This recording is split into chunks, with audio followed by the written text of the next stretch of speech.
Hello welcome back friends, easy math के YouTube channel में पुनः एक बार आपका हार्दिक स्वागत करता हूं। और हम लोग फ्रेंड्स बात करने वाले हैं CSPDCL की जो ऑफिशियल वेबसाइट पर यहाँ पर आई हुई है वैकेंसी।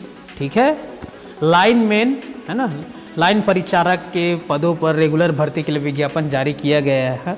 ठीक है, यहाँ पर क्षेत्र के हिसाब से यहाँ पर पद जारी किया गया है। देखिए मैं ये जो लाइनमैन जो दिख रहा है रायपुर, बिलासपुर, रायगढ़, दुर्ग, राजनांदगांव क्षेत्र के परिचारक के लिए लाइन, इस पर मैं बात कर चुका हूँ। ये एडवर्टाइजमेंट है और इसका ऑनलाइन करना है वो वाला लिंक है। ऑफिशियल वेबसाइट का लिंक इस वीडियो के डिस्क्रिप्शन बॉक्स में दे दिए, वहाँ से आप डायरेक्टली इस पेज पर पहुँच सकते हैं और यहाँ से ऑनलाइन अप्लाई कर सकते हैं। दूसरा आज मैं बताऊँगा अंबिकापुर क्षेत्र के लिए और जगदलपुर क्षेत्र है ना, जगदलपुर क्षेत्र के लिए बस्तर संभाग के अंतर्गत जितने भी पद हैं उनके लिए कौन कौन से अभ्यर्थी ऑनलाइन आवेदन कर सकते हैं उसके लिए। ठीक है, ये एडवर्टाइजमेंट का लिंक मैंने दे दिया है, मतलब ऑफिशियल वेबसाइट का लिंक है। वहाँ से आप किसी भी जो आपको ज़रूरी है वहाँ से आप जाकर आप इसको ऑनलाइन फॉर्म भर सकते हैं और एडवर्टाइजमेंट को भी डाउनलोड कर सकते हैं। तो चलिए सबसे पहले मैं सरगुजा से शुरू करता हूँ, अंबिकापुर क्षेत्र से। ओके, तो फ्रेंड्स ये देख सकते हैं विज्ञापन को मैंने डाउनलोड कर लिया है। CSPHCL Chhattisgarh state power holding company limited के द्वारा 162 पदों के लिए लाइन परिचारक के पदों के लिए विज्ञापन जारी है ये। और कौन इसको अप्लाई कर सकता है, मेन चीज़ मैं आपको बता देता हूँ। आपको छत्तीसगढ़ राज्य के अंतर्गत सरगुजा संभाग के अंतर्गत जितने भी जिले आते हैं के निवासी यहाँ पर भर सकते हैं। सरगुजा संभाग के अंतर्गत जिले का मूल निवासी होना अनिवार्य है। दूसरे जिले के अभ्यर्थियों को यहाँ पर पात्र नहीं किया जाएगा, इसलिए आप बेकार का ट्राई ना करें यहाँ पर। ठीक है, लाइन परिचारक का पद है, 4th ग्रेड एम्प्लॉई हैं, तो ये आप देख सकते, ये सब काम आपको करना पड़ेगा है ना। और स्टाइपेंड आपको मिलेगा, जो भी इसका बेसिक सैलरी है वित्त विभाग के पत्र के अनुसार उसका 70% प्रथम साल में, द्वितीय वर्ष में 80% और तृतीय वर्ष में 90% का यहाँ पर वेटेज दिया जाएगा। जैसे मान लेते हैं भैया कि आपका मूल सैलरी 100 रुपया है, तो पहले साल में आपको 70 रुपया मिलेगा, दूसरे साल में 80 रुपया और तीसरे साल में 90 रुपया। प्रोबेशन कंप्लीट होने पर आपको सीधे जाके 100 रुपया मिलेगा। लेकिन जो किसी अन्य तरह का भत्ता होता जो मिलता है वो सभी मिलेगा। ठीक है, नियमित सेवक की तरह ही आपको प्राप्त होगा। मैं आपको बता देता हूं कि इसमें जो लाइन परिचारक के रूप में संविदा के पद पर जो पहले से कार्यरत है उनको एक्स्ट्रा मार्क्स मिलेगा, तो उन लोगों को ज़्यादा फायदा है इसमें। मैं एक बार और डेट के बारे में बता देता हूं, है ना। वेबसाइट पर 21/8/2021 से इसका ऑनलाइन स्टार्ट कर दिया गया है। ओके, 21/8/2021 से आप 20/9/2021 तक आप ऑनलाइन फॉर्म भर सकते हैं। ठीक है, टाइम यहाँ पर दे दिया गया है। बाकी हर चीज़ों को मैं पूरी तरह से समझा चुका हूँ। 10वीं पास इसके लिए कम से कम क्वालिफिकेशन मांगी गई है। ठीक है, तो इसमें मेरिट कैसे बनेगा, इसके लिए कोई एग्जामिनेशन नहीं होगा। ये 10वीं के परसेंट बेस पर आपको साक्षात मतलब वेरिफिकेशन के लिए बुलाया जाएगा। ठीक है, ऐसे अभ्यर्थी जिनके पास कोई अनुभव नहीं है, अब उनका मेरिट कैसे बनेगा बता दे रहा हूँ।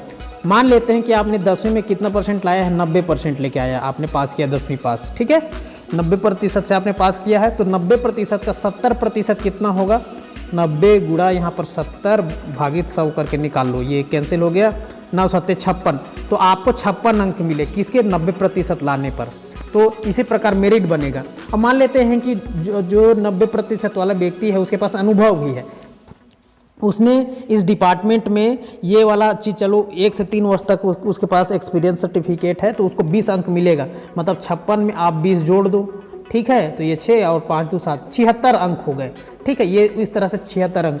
तो इस तरह से जिसका सबसे ज़्यादा होगा उसी के अनुसार फिर 3 गुना जितने पद है उसके 3 गुना उम्मीदवारों को बुलाएगा दस्तावेज सत्यापन के लिए, और बाद में शारीरिक दक्षता परीक्षा के लिए भी बुलाया जाएगा। ठीक है, तो सारा टर्म एंड कंडीशन लिखा हुआ है हिंदी में, कोई ऐसा चीज़ नहीं है जिसको आप पढ़कर ना समझ पाएँ। और दस्तावेज सत्यापन में पात्र जो पाए जाएंगे उन्हीं को ही शारीरिक दक्षता परीक्षा लिया जाएगा। शारीरिक दक्षता परीक्षा केवल एक पासिंग परीक्षा है जिसको पास करना अनिवार्य है, लेकिन इसमें ऐसा नहीं है उसमें आप ज़्यादा नंबर ले आओगे, ऐसा कोई ले आओगे तो उसमें आपका कोई मेरिट में ज़्यादा स्थान बनेगा, ऐसा कुछ नहीं है। सिर्फ इसको पास करना है और ये वेरिफिकेशन के बाद की प्रक्रिया है, तो ये इसमें कराया जाएगा। तो देख सकते हैं ये शारीरिक दक्षता परीक्षा के लिए ये चीज़ दी गई है। ठीक है, और अंक प्रतिशत यहाँ पर गणना 0.2 अंकों तक की जाएगी, और ये सारी चीज़ें हैं, कोई बड़ी बात नहीं है इसमें।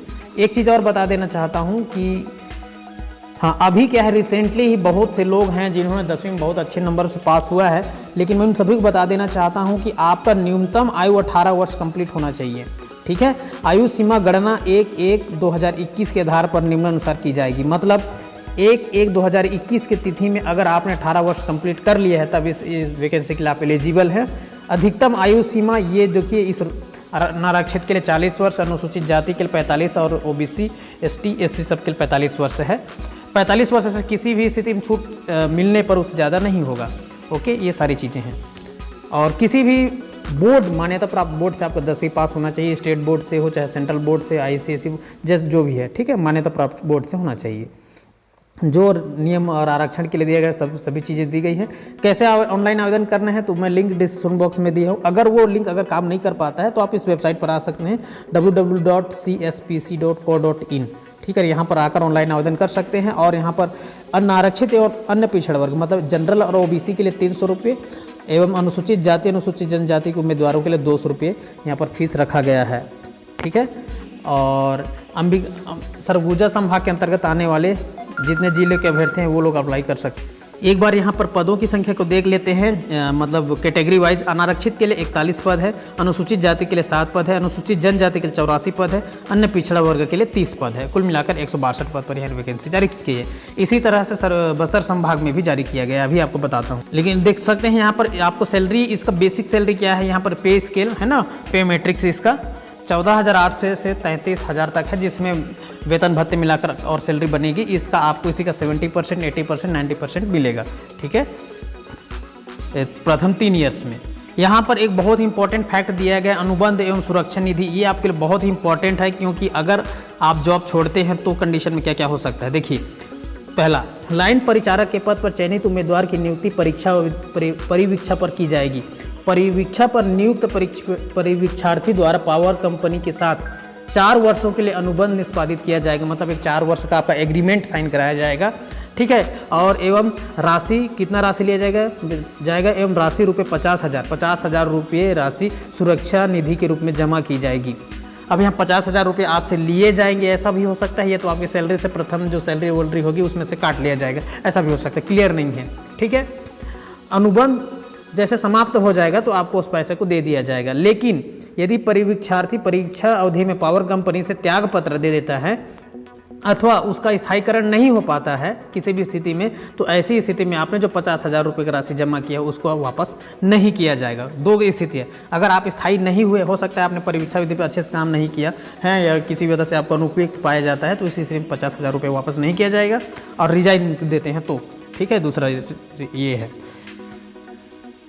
अब जो संविदा पद पर कार्यरत हैं उनको तो यहाँ अलग से मार्क्स मिलेगा, ये मार्क्स मिलेगा ही। ठीक है, अगर लेकिन वो अनुभव प्रमाण पत्र निर्धारित स्थान में अपलोड करेंगे तो ठीक है ना, ये करना बहुत ज़रूरी है। और इसके लिए यहाँ क्या क्या प्रोसेस दिया गया है ये आपके संभागीय कार्यालय से प्राप्त कर सकते हैं। इसको बनवा के अभी से इसको तैयार कर लें। ओके, किसी स्थिति में अगर आपको कोई प्रॉब्लम आ रही है या पूछना है तो आप देख सकते हैं यहाँ इस टाइमिंग पर इस मोबाइल नंबर से संपर्क कर सकते हैं।